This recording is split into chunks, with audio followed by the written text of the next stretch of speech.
Hello everyone, this is part 16 of all previously asked idioms and phrases in SSC 2024 examination, and we have already covered 150 questions in the previous sessions. So if you haven't watched, you can watch them. So let us proceed from question number 151. It's raining cats and dogs. तो इस idiom के लिए correct meaning क्या जाएगा? It's a perfect day for a picnic, नहीं. The rain is a very light, नहीं. There are cats and dogs in the rain, नहीं. Answer होगा इट्स रेनिंग वेरी हैवीली. तो raining cats and dogs idiom का मतलब ये होता है जब बारिश एकदम से बहुत तेजी से होनी स्टार्ट हो जाए, मूसलाधार बारिश हो, उसके लिए ये ईडम जाता है. और इस ईडम से एरर भी आता है. वे अक्सर यहाँ पर लाइक लिख कर दे देते हैं कि it's raining like cats and dogs. तो ध्यान रखना, इस ईडम को डायरेक्टली ही यूज करते हैं. लाइक वर्ड का यूज कभी भी नहीं होता, ये हमेशा गलत होता है. तो आंसर होगा option B. Next. Despite the setbacks, the team decided to persevere and keep working on the project, believing it could be a for their company. तो यहाँ कौन सा item जाएगा इसके according? Beat around the bush नहीं, game changer ही जाएगा. ठीक है. तो despite the setbacks, the team decided to persevere and keep working on the project, believing it could be a game changer for their company. तो game changer item मतलब क्या होता है? Someone or something that can influence the existing situation. ठीक है. तो game changer मतलब ये होता है कोई ऐसी चीज जो एग्जिस्टिंग सिचुएशन को पूरा ही बदल के रख दे, उसका आउटकम एकदम ही पलट दे. ठीक है. तो वही यहाँ लिखा है कि डिस्पाइट द सेटबैक्स मतलब सेटबैक्स को फेस करने के बावजूद टीम ने डिसाइड करा कि वह अपना काम करते रहेंगे प्रोजेक्ट पे. शायद वो गेम चेंजर उनके लिए साबित हो जाए कंपनी के लिए. ठीक. अब देखते हैं बाकी idioms. Beat around the bush. तो beat around the bush idiom का मतलब ये होता है मेन पॉइंट को अवॉइड करना, डायरेक्टली पॉइंट पे ना आना, इधर उधर की बातें करना घुमा फिरा के. ठीक है. अब देखते हैं ये वाला idiom. Needle in a haystack. तो इस इडियम का मतलब ये होता है कोई किसी ऐसी चीज को खोजने की कोशिश करना जो इम्पॉसिबल है खोज पानी. सोचो घास का इतना बड़ा ये कुछ है, इतना बड़ा पहाड़ सा, और उसके अंदर एक सुई गिरी है, क्या खोज पाओगे? कभी नहीं. तो something which is impossible to find, उसके लिए जाते हैं ये लोग. और वाइल्ड गोस चेज इसका मतलब होता है फ्यूटाइल सर्च. तो वाइल्ड गोस चेज मतलब ऐसे किसी चीज पे अपनी एनर्जी और टाइम वेस्ट करना जो एकदम यूजलेस है, फ्रूटलेस है, इसका जिससे कुछ आउटकम नहीं आने वाला है. ठीक है. तो फ्यूटाइल सर्च होता है इसका मतलब. नेक्स्ट. आंसर था game changer. To look black इस इडियम के लिए करेक्ट मीनिंग क्या जाएगा? To give an approving expression नहीं, टू सीम अनफेवरेबल यही जाएगा. ठीक है.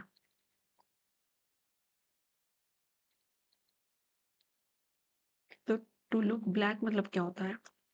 ये इडियम का मतलब होता है इल बोरिंग, मतलब कुछ ऐसा नजर आना, एकदम ब्लैक ब्लैक नजर आना, मतलब कि कुछ बुरा होने वाला ऐसा संकेत मिलना. ठीक है. कुछ अनफेवरेबल होने वाला ऐसा संकेत मिलना, तो उसके लिए ये इडियम जाता है. मतलब कहीं भी कुछ उम्मीद की किरण नजर ना आना. ठीक है. अब बाकी तो कुछ है नहीं इसमें. To seem unfavourable. Next. Your sibling accidentally broke your favorite vase. Which of the following idioms might you use to tell them not to worry about it? ठीक है. तो इसके लिए क्या idiom जाएगा? You are walking on air नहीं. Shallow brooks are noisy नहीं. Don't cry over spilt milk यही idiom जाएगा. जैसा कि यहाँ लिखा है कि your sibling accidentally broke your favorite vase, मतलब उनके भाई बहन ने किसी ने उनका फेवरेट वॉच तोड़ दिया. तो अब इस सिचुएशन के लिए क्या आइटम जाएगा कि to tell them not to worry about it, मतलब वॉच जो था वो टूट गया तो टूट गया. अब उसके बारे में यूजलेसली रिग्रेट करने से कुछ फायदा थोड़ी ना है, वो वापस तो आ नहीं सकता. तो don't cry over spilled milk मतलब ये होता है रिग्रेट करना यूजलेसली किसी ऐसी बात के लिए जो अब सही नहीं हो सकती है. ठीक है. अब देखते हैं बाकी इडियम्स. Bite the bullet. तो बाइट द बुलेट मतलब ये होता है किसी अनप्लीजेंट सिचुएशन को बहुत ही ब्रेवरी के साथ फेस करना. ठीक है. To face unpleasant or difficult situation.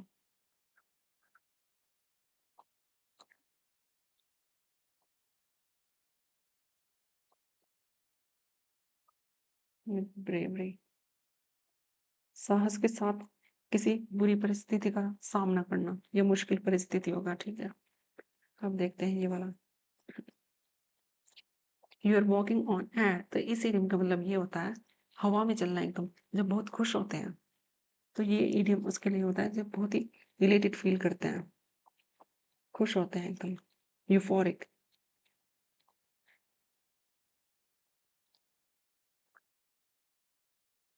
ठीक है, अब ये वाला इडियम देखते हैं, शैलो ब्रुक्स आर नॉइजी।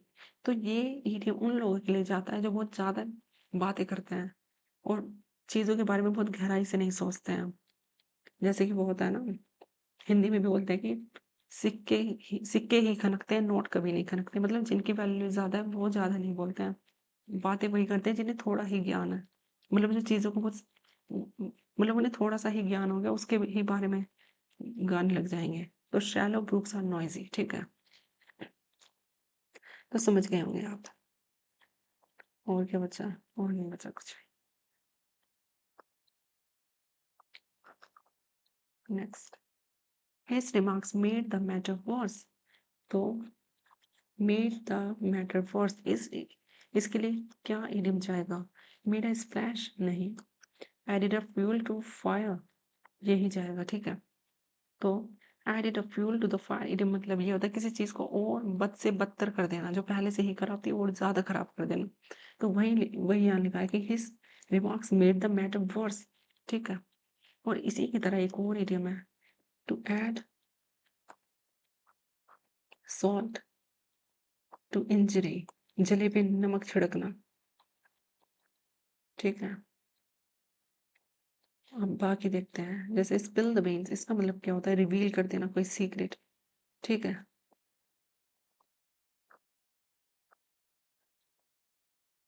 एक और इडियम है इसी की तरह, let the cat out of the bag, उसका मतलब भी यही होता है भेद खोल देना, सीक्रेट को रिवील कर देना। और क्या बचा, kill killed two birds with one stone. तो इसका मतलब क्या होता है इस इडियम का, मतलब एक तीर से दो निशाने हो जाना, मतलब एक सिंगल एक्शन से दो आउटकम अचीव हो जाना, ठीक है। अब इसका मतलब देखते हैं, नेक्स्ट पेज पे देखते हैं, मेड अ स्प्लैश, इसका मतलब ये होता है सडनली बहुत ज्यादा सक्सेस गेन कर लेना, वेल नोन हो जाना एकदम। तो उसके लिए बोलते हैं मेड अ स्प्लैश,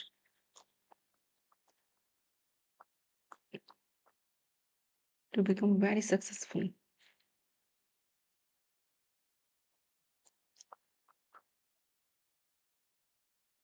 और वेल नोन,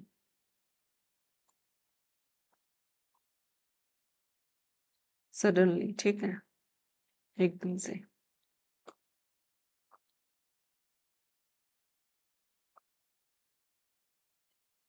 आंसर था हमारा ऑप्शन बी, क्रोकोडाइल टीयर्स। तो इसके लिए क्या आइडियम जाएगा, क्या मीनिंग जाएगा इस आइडियम के लिए, to not behave in a fair way, an insincere display of grief. तो ये जाएगा, क्रोकोडाइल टीयर्स मतलब मगरमच्छ के आंसू, मतलब झूठ मूठ ही अपना दुख दिखाना कि हमें दुख हो रहा है पर असलियत में नहीं हो रहा है, तो उसके लिए बोलते हैं an insincere display of grief, ठीक। Next, the gift of the gap. तो इसके लिए क्या मीनिंग जाएगा इस इडियम के लिए, लाइफ फुल ऑफ क्वारल्स नहीं, the ability to speak easily and confidently, ये ही जाएगा। तो gift of the gap idiom उनके लिए यूज करते हैं जो बहुत ही आर्टिकुलेट स्पीकर होते हैं, जो अपनी बात को बहुत अच्छे ढंग से रखते हैं, जो बहुत ही अच्छे वक्ता होते हैं, ठीक है, जिनमें एबिलिटी होती है बहुत अच्छे से अपनी बात रखने की, बहुत अच्छे से बोलने की, बहुत अच्छे स्पीकर जो होते हैं, ठीक है। और ये जो है ना just at the last moment, इसके लिए एक इडियम है एट 11th आवर। इसका मतलब होता है किसी चीज को एकदम लास्ट पॉसिबल मोमेंट पे करना।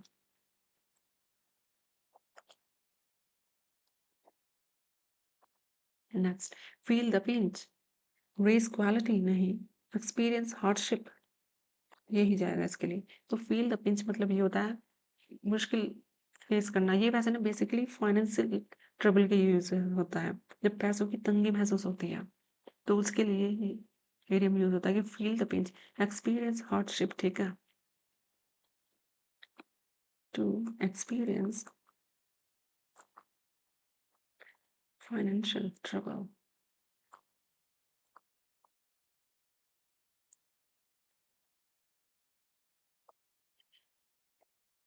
Next, a square peg in a round whole.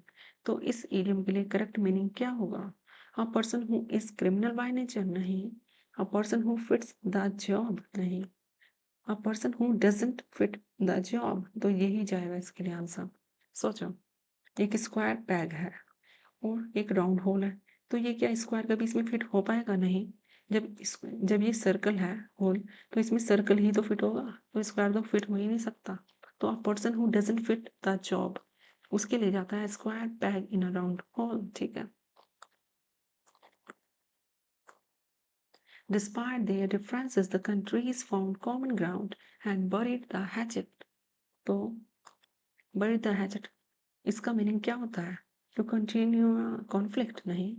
To disagree publicly, to seek revenge in the future, to settle a dispute peacefully। तो ना ये जाएगा ना ये जाएगा, आंसर होगा to settle a dispute peacefully। तो ये जो इडियम है ना, ये इसकी ओरिजिन नॉर्थ अमेरिका में से आई है, ठीक है।